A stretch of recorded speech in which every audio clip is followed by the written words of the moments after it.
Welcome and thank you for being here.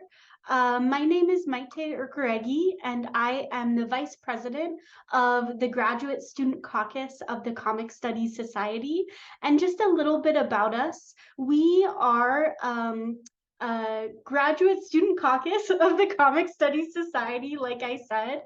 And we really work to celebrate and center the work of graduate students and early career scholars, and also just to build a sense of community in comic studies in the field. And this is part of that project. So this is the third installment in our hashtag Developing Conversations professional development series. And we're really excited to be here with you all today. And without further ado, I will let Sam take it over from here. Thank you, Maite. Welcome and thank you everyone for joining us for our third professional development event. And I am so excited and happy to introduce our speaker today, Dr. Anthony Ramirez. Anthony R. Ramirez is an assistant professor of communication at the University of Houston downtown. Anthony is from El Paso, Texas, and received his PhD from Texas A&M University. Prior to studying at Texas A&M, he earned a BFA in drawing and an MA in communication at the University of Texas at El Paso. Anthony is an award-winning instructor, as his teaching has been recognized by Texas A&M's Association of Former Students for the Distinguished Graduate Student Award for Excellence in Teaching in 2022. His research focuses on Latinx representation in popular culture and media. Other topics of research that he focuses on are media representation of immigration and issues of the US-Mexico border. He is also the host of Academics and Amigos podcast and the co-founder of the Capirotada Collective. Welcome, Anthony. Hi, everyone. Thank you so much for that wonderful introduction, Sam. I really appreciate it. Thank you to the Grad Student Caucus of the Comic Studies Society. I really appreciate you all for inviting me to be a part of this. I didn't know I was like the third person to do this. Wow, that's a huge honor. So thank you. I really appreciate that. That's super cool. I'm just kind of in awe of that there's something like this, because I remember during my master's and even through my PhD program, I was longing for the community, longing for a community like this. So to see that there's a community like this of young scholars and grad students doing this type of work, that is like really amazing. And I know some of you from the work that I've done and the networking opportunities that I've had, and so I'm really grateful that you all are here. And I hope that you enjoy this presentation. It's something that's very near and dear to my heart. Let me share the screen really quick so you all can kind of get an idea. So so as Sam mentioned, I have a BFA in drawing and a minor in graphic design. I like to incorporate that into my slides and stuff like that too. And so this project, as you'll see, is very near and dear to my heart. So I'll get started so you can kind of see what I'm talking about. But like I said, it's a really great honor and a privilege to be here with you all. So thank you again for the invitation. All right, cool. So let me get started. I want to start off with my origin story. Every comic book has an origin story, and even though I'm not a comic book character, I think this would be a cool way of saying introduction, So as Sam mentioned in my introduction, I was born and raised in El Paso, Texas, which is a border town. And it's a border town to Ciudad Juarez, Mexico, and Las Cruces, New Mexico. And I like to think of El Paso as a melting pot that is in a constant state of transition. And you'll hear Gloria Anzaldúa mention that type of terminology as well. And I actually do mention her work a little bit later in this presentation. But I also wanted to showcase this picture too, because every time I see this picture, I laugh for a lot of reasons. One, because I realize how much popular culture has had an impact on my life, even as a kid. I see this picture and I look at the t-shirt, and I still love the Ninja Turtles, and I still have a Ninja Turtles t-shirt. and I see the Mickey Mouse hat, and I'm rocking a Disney well, now it's Marvel, but Marvel's owned by Disney, right? But I still love Disney and Pixar and all that. So ever since I was young, popular culture has revolved around my life in some capacity, or has had an impact on my life in some capacity. But I always like to show this picture because it's also kind of like icebreaker picture for me too, because a friend of mine told me, have you ever seen the movie Up? And I'm like, yeah, I've seen the movie Up. And then he goes, don't you think you kind of look like the kid Russell from Up? And then I was like, well, okay, I can kind of see it. But then I had to put this picture here so I can really see it. And then so I see it a lot now. And I was like, okay, well, now I know what I want to do for Halloween this coming year. So I always like to start with that little joke and show this picture. And again, kind of show how pop culture has really had an influence on my life, even in the terms of how I look like a cartoon character too, evidently.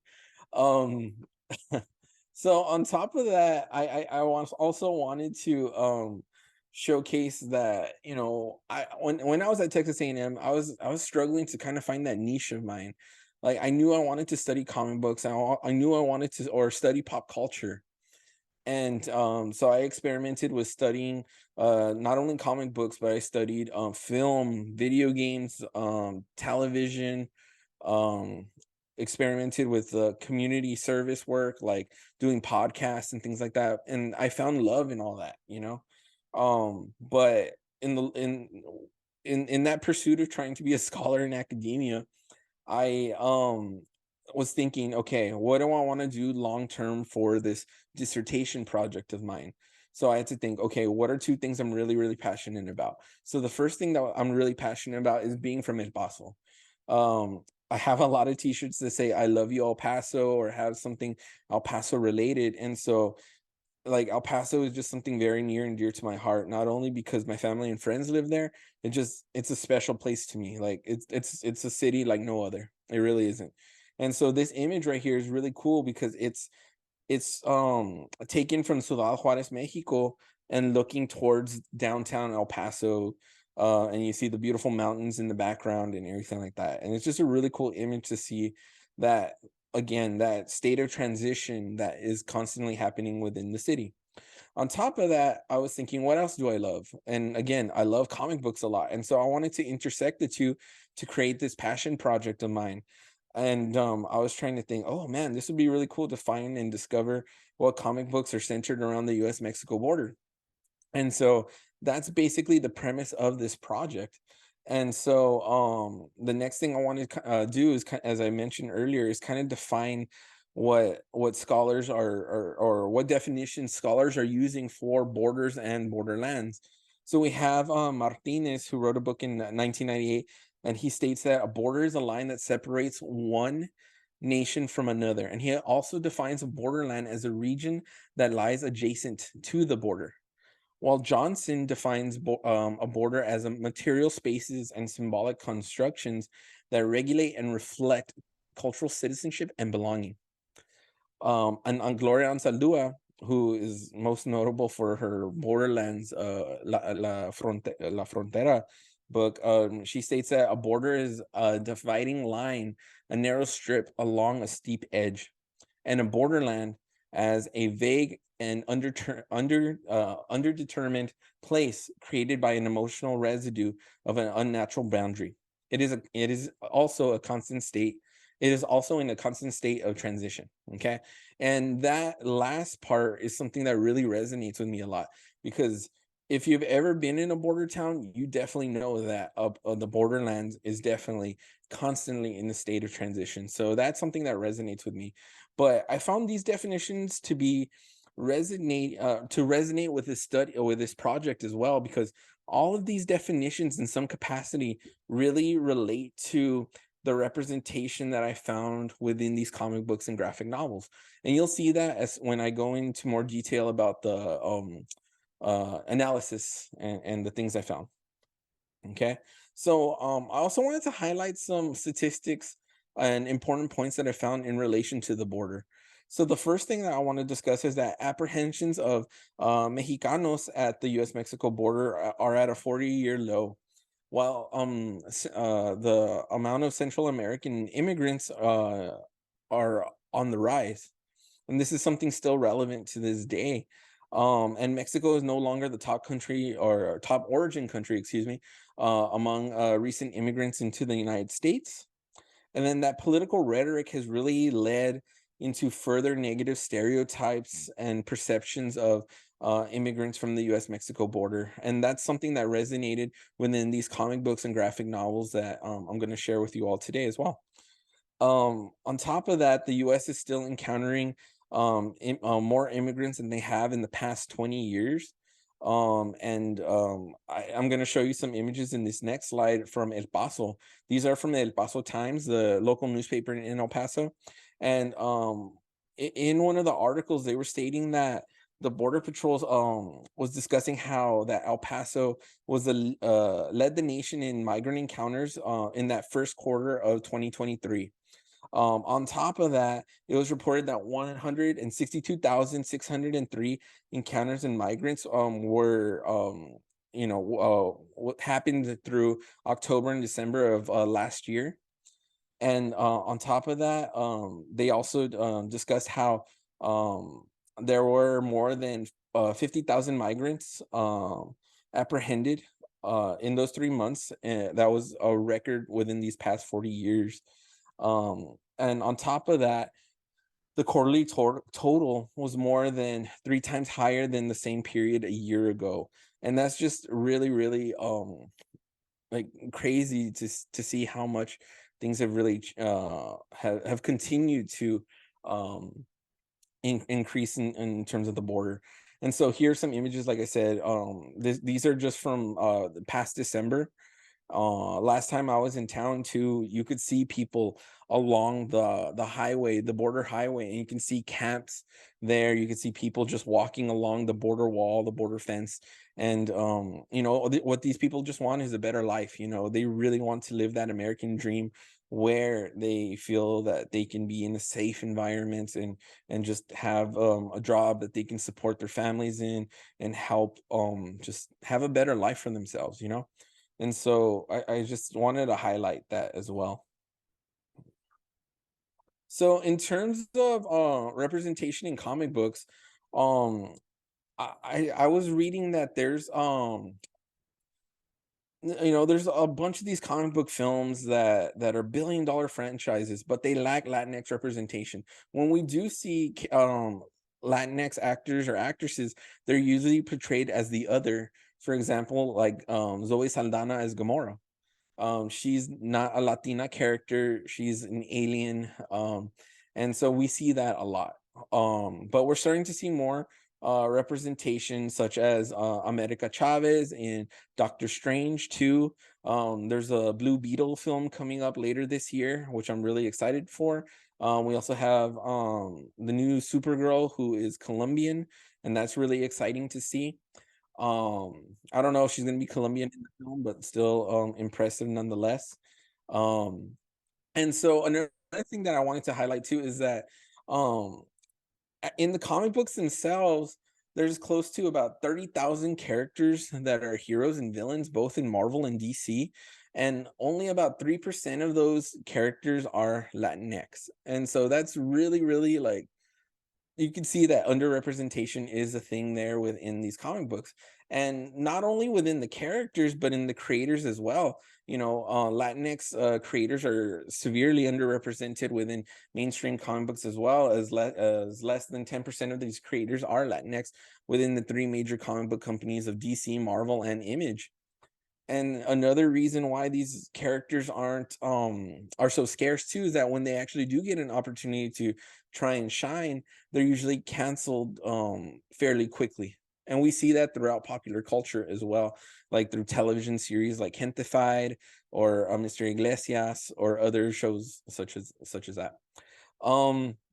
Another thing that I noticed as well is that that there have been comics that do tackle immigration in the past, but none of them have really focused on the U.S. Mexico border and really have truly highlighted that area. I've also seen something that I found really, really fascinating is that there are scholars that consider characters like Superman, Wonder Woman, Storm, Wolverine to be undocumented immigrants, and since they're not from the United States, and so that was something I thought that was really, really interesting. And even some artists doing some portrayals, as you can see here in this image, showcasing how these characters are considered illegal. Okay. So again, this project really really does center around the idea of examining and informing audiences about Latinx and border identity and representation found within comic books and graphic novels that focus and center around the US-Mexico border. I just really, really wanted to fill in the literature gap, and the gap within academia in relation to Latinx and border representation and comic book studies, because I haven't really seen a project like this done before, and so I really wanted to do something again that centered around two things I'm really passionate about. For this project, I had three research questions. The first being, how is the US-Mexico border represented in comic books? Second, how are Latinx immigrants represented within comic books about the US-Mexico border? And finally, do these comic books about the US-Mexico border reinforce or challenge Latinx immigrant stereotypes? So for my theoretical approach, I wanted to approach it in thinking, well, one, my advisor told me that she wanted me to think about maybe creating my own theoretical approach. And I was thinking, oh my gosh, that's kind of daunting. But when thinking about it too, I was thinking, okay, what can be relevant not just for comic books, but for other forms of or other mediums of popular culture? And so I was thinking storytelling is a huge factor within popular culture and media. So I thought, okay, narrative theory can be incorporated into this theoretical approach. I'm focusing on Latinx identity and representation. So I was thinking of critical race theory and then breaking it down into Latino critical race theory, and finally within communication studies, Latino critical communication theory, which focuses more on mass media approaches. And then finally, visual rhetoric, to be able to study and examine imagery, symbols, and other visual aspects of um, media and popular culture. And so to combine all those together, I wanted to create a theoretical approach called Latinx critical popular culture theory. Whether it flourishes into something or not, I don't know. But I also wanted to think of something that could be interdisciplinary for not just scholars within communication studies, but for other disciplines as well to, um, use and flourish with. Um, Again, this is a more deconstructed way of thinking of this approach. This is the way my brain works, like, and so I wanted to kind of break it down even further.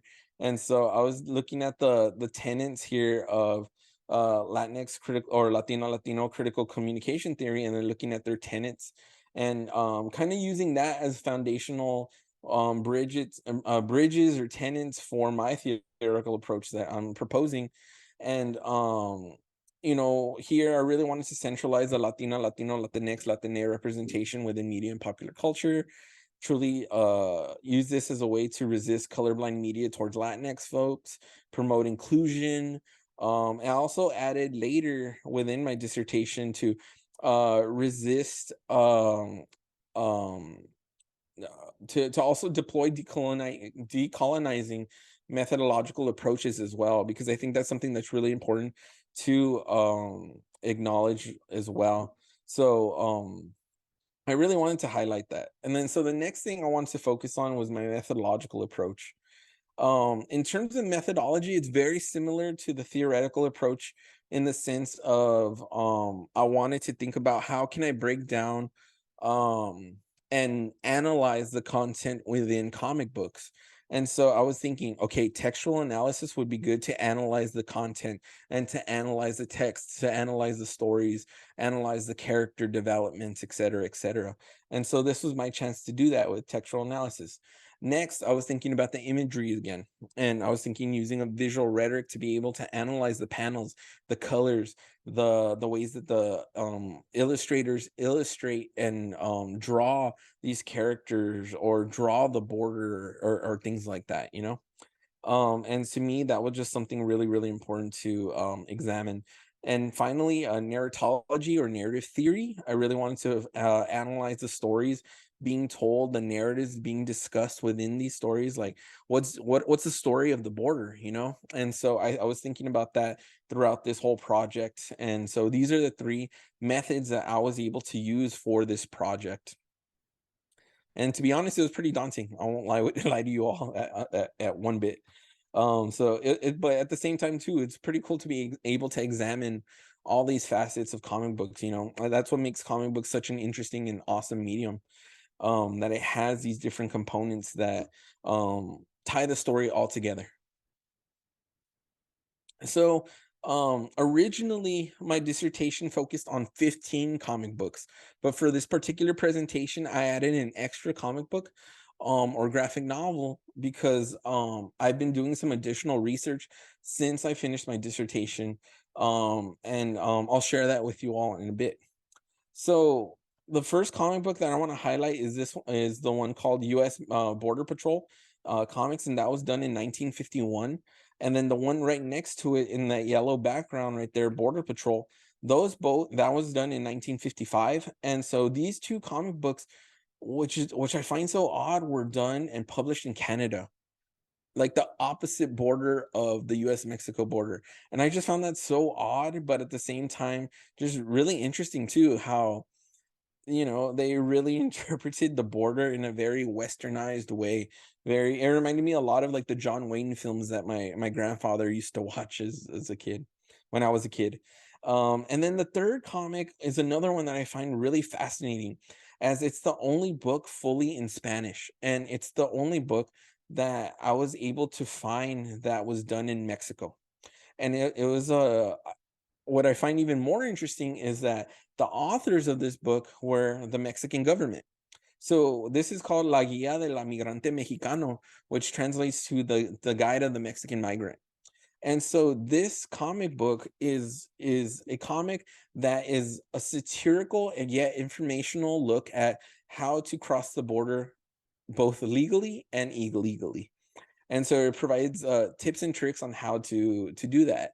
And so I just found that incredibly like interesting, and I knew I had to put that into this project. And then so we had Lalo Alcaraz's Migra Mouse, which is a satirical political comic strips. It's a collection of his comic strips into a graphic novel. And then we have ICE, the Immigration and Custom Enforcement, which is an indie comic book of 4 comics. And then there's a spin-off series as well of it, but I didn't have a chance to look at that one. Then we have one of the few mainstream comic books here of Marvel. We have The Punisher Border Crossing. Then we have Tony Sandoval's Rendezvous in Phoenix, which is an amazing book in my opinion. We have Hector Rodriguez's El Peso Hero. And then I had a chance to look at 2 El Peso Hero stories. And I think he does a really good job with that character as well. And it's a bilingual comic book, which I thought was really interesting. Then we have Brian K. Vaughan and Marco Martin's Barrier, which is also bilingual. Then we have Border Town by Eric Esquivel. And this comic in particular was something that stood out too, because it was meant to be an ongoing series, but due to some allegations that were towards the author, the book was canceled and was only 4 issues long. And I like to think of that book as Stranger Things meets Scooby-Doo with Latino characters, or Latinx characters, excuse me. Then we have The Scar, graphic reportage from the US-Mexico border. And then we also have The Other Side of the Border. Both of these comics are written by French authors. And I thought that was really interesting too, to see their take on the border. But The Scar is a more ethnographic look at the US-Mexico border, and it features stories that are actually that you can actually find in real life. That's centered around real life stories around the border. One of which features a border patrol agent who broke jurisdiction, and he actually was uh, um, under investigation up until last year, and they found him not guilty, and so he pretty much got away with murder, literally. um and so the next story is Red Border from Jason Starr. That was one of the most violent comics I've read, along with Ice, in relation to the 16 comics that I analyzed for this study. Then we have Julio Anta's Home, which is one of my favorite comics from this collection.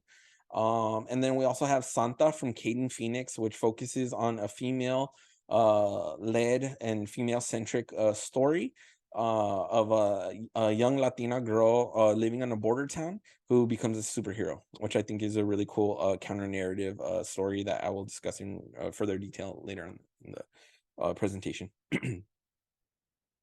I'm glad I brought water. Oh my gosh. Okay. So some of the themes from my analysis are border narratives, tales of the border, and how to define and how the illustrators and writers define and illustrate the border.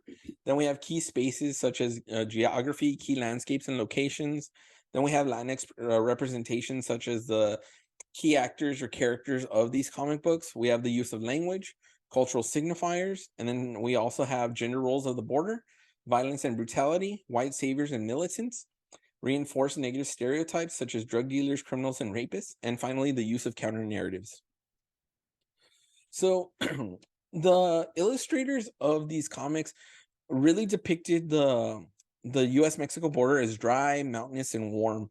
And one of the things that I think they did right was including these warmer tones within the color scheme of the border, because when I see those colors, it does remind me of home. So that's one of the positive aspects of things too.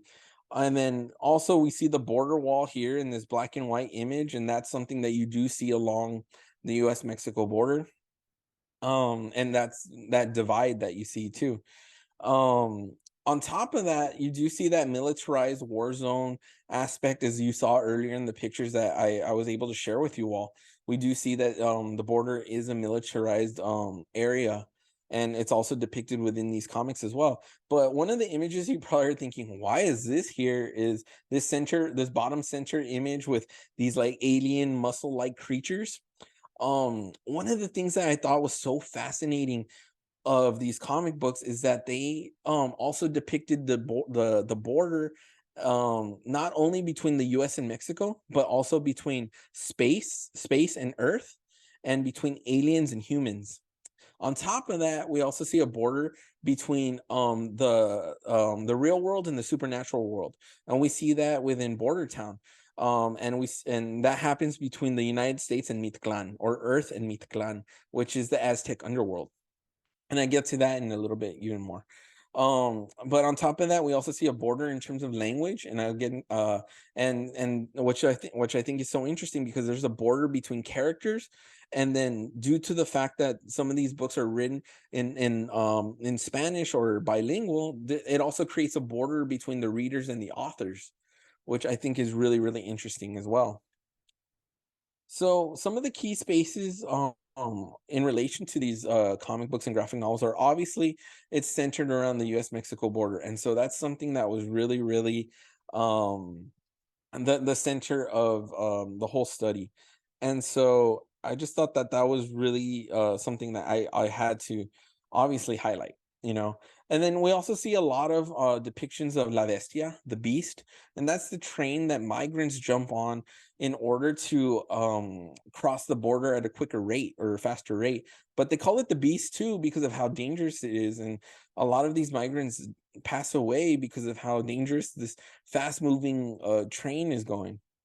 But then we also see images of migrants crossing the river or the desert. And so here are some locations that were mentioned in the United States. As you can see, some of these locations aren't necessarily on the US-Mexico border, but a majority of them are. And then we have Mexico and Central America, and we have a lot of these cities as well. But I also wanted to include the other locations as well, such as Mictlan, again, the capital city of the Aztec underworld, and then space, because that was a major these two were also major locations found within these comic books and graphic novels.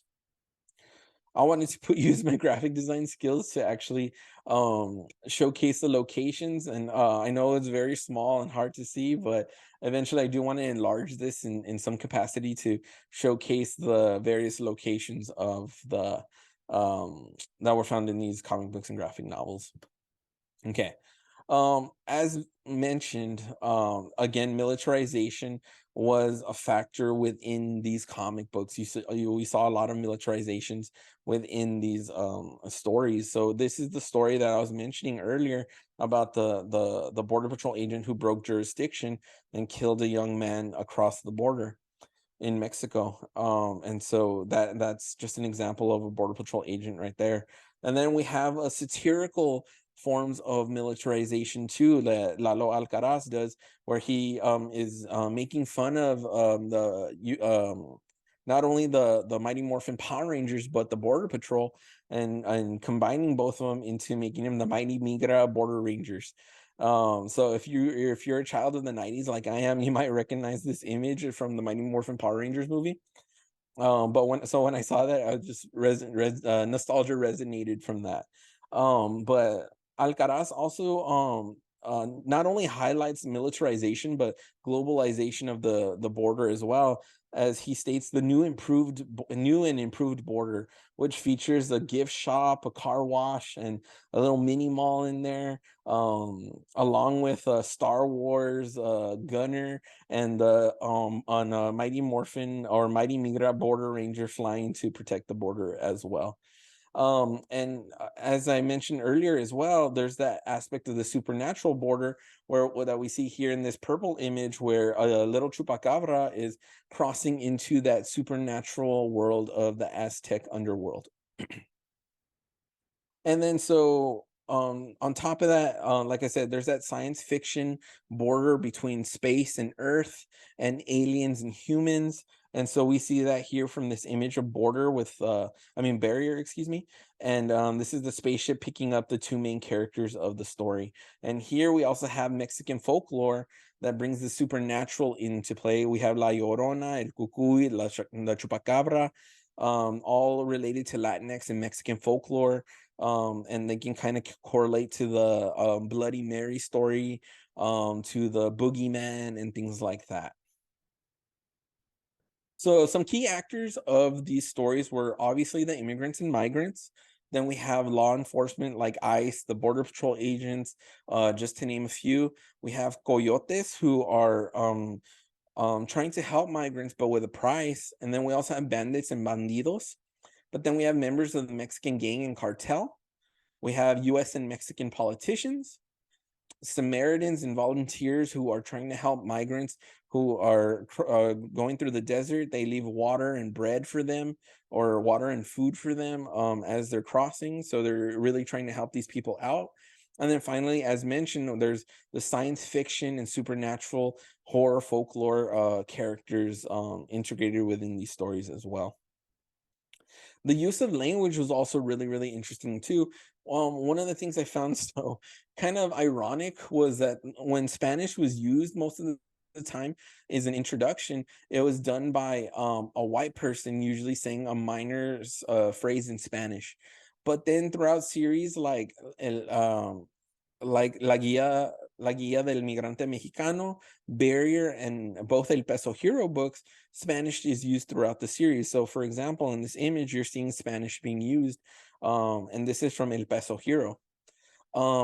Then in Barrier, here's Spanish and English being used. Again, it's a bilingual book, creating that border between language. Then we also see that there are markers of language. So there's these caret symbols that showcase that Spanish or Portuguese is being used instead, but is being written in English. Also, red text was a signifier or marker to showcase that these people are either speaking in Spanish or Portuguese. One of the things I found so interesting and kind of critique is that most of these comic books never really take advantage of using that Spanish language, that Portuguese language, due to the fact that these comic books are meant for a generalized audience, or due to the fact that these authors don't have the cultural capital to fully write in that language or to understand the subtleties of the language being used. Next are cultural signifiers. We have familism, and so this was very family oriented. So we have families crossing together, being separated and detained. We also had families being reunited, friends who become family, and then there's that communal experience of being stronger together. Then we have espiritualismo, spiritualism, and we have the symbols such as the crucifix necklace. We have the rosary. We have La Virgen de Guadalupe. As you can see on this bottom image on the car rear view mirror, you see both of those symbols right there. We see characters who are praying throughout these comic books, but we also see crosses being used in multiple ways, such as memorials, like for those who have passed away, there's a giant cross being made for them. We also see crosses being used as trophies, similar to the way militants or members of the military steal dog tags from people that they've killed. And also crosses is just symbols of faith.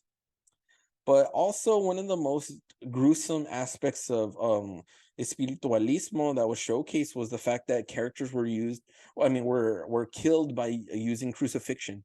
And this was done twice within these comic book series. And it was intense when I saw that. I was just in disbelief that that was happening. Okay, next, gender roles. So whenever I would see a border patrol agent, it was usually a white male. And so this was found throughout most of these comic books. Speaking of white males were also found to be bosses who were rich and had Latinx maids and gardeners, and they were usually flirting with the Latinx maids. Then we also had the machistas, who were very aggressive and violent and chauvinistic, and they were also very misogynistic as well.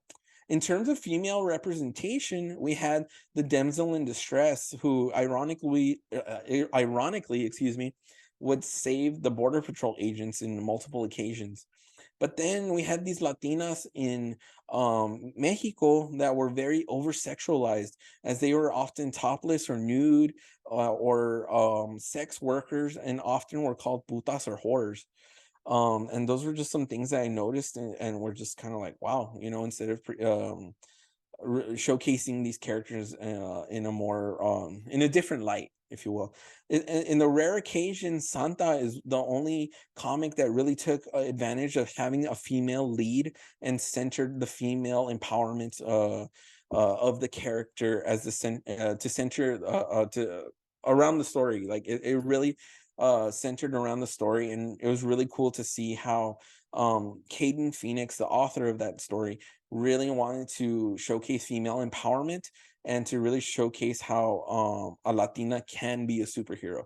So that's something I'll go into detail a little bit more under the counter narrative section. So we have the white saviors and militants. So here we have Minutemen and white border patrol agents. We also had the Punisher, thinking that he's a white savior as well. But then we also have the Benson family, which was a dark set of characters who would believe that they're white saviors that were protecting the United States from migrants. And they would first take in migrants into their home, like a bed and breakfast type of thing, and then later kill these migrants, use them as taxidermy, and use their meat to later eat. Yeah, it's pretty disgusting.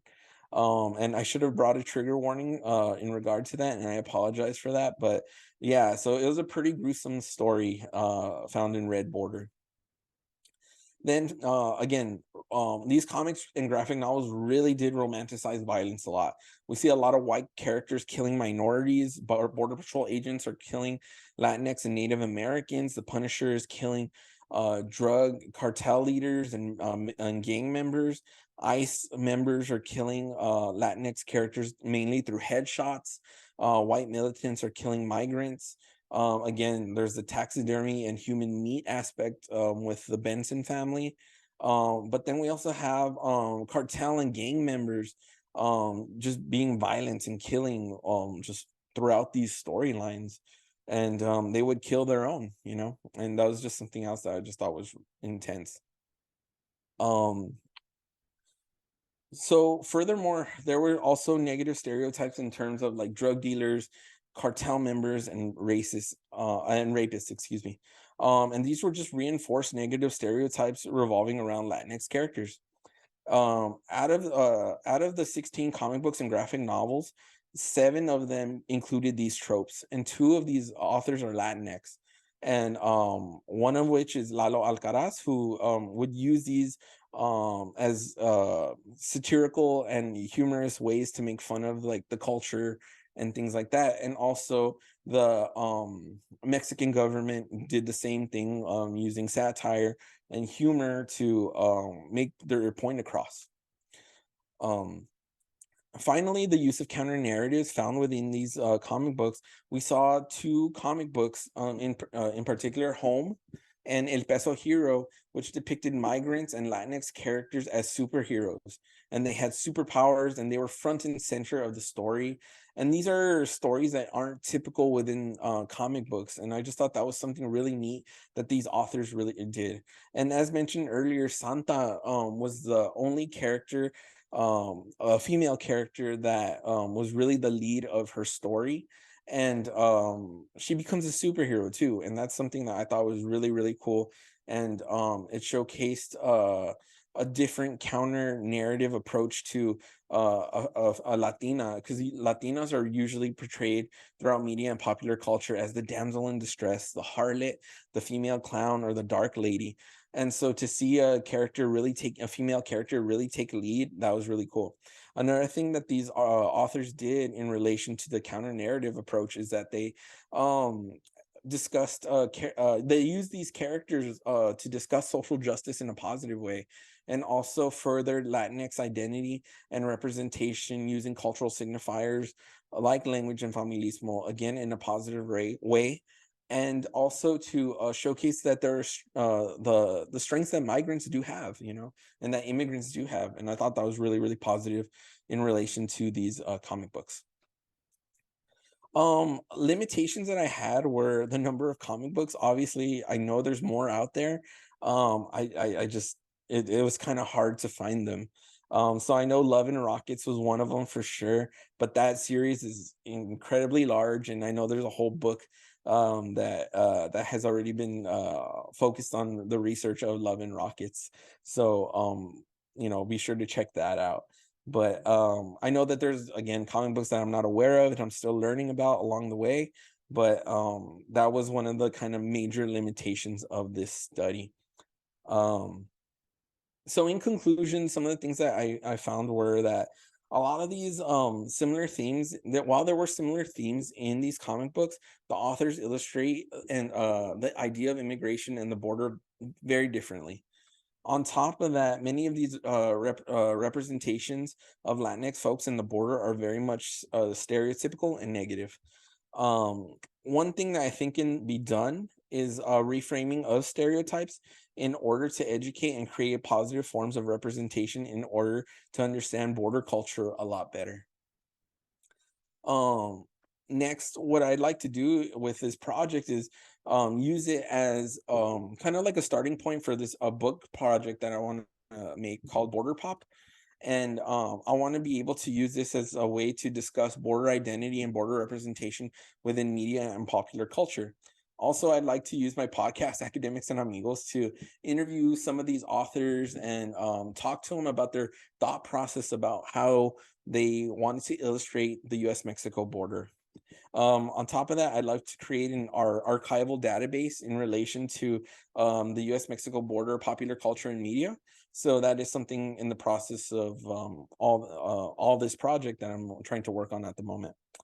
So that's it. I really appreciate you all for being here and listening. I know that was a lot of information, but thank you so much for giving me the time to talk about this like passion project of mine. I'll be taking any questions that you have. If you all want to be in contact with me in any way, Here's my contact information. My email's right here, my website's right here. You can follow me on Instagram. And like I said, I'm happy to take any questions that you all might have.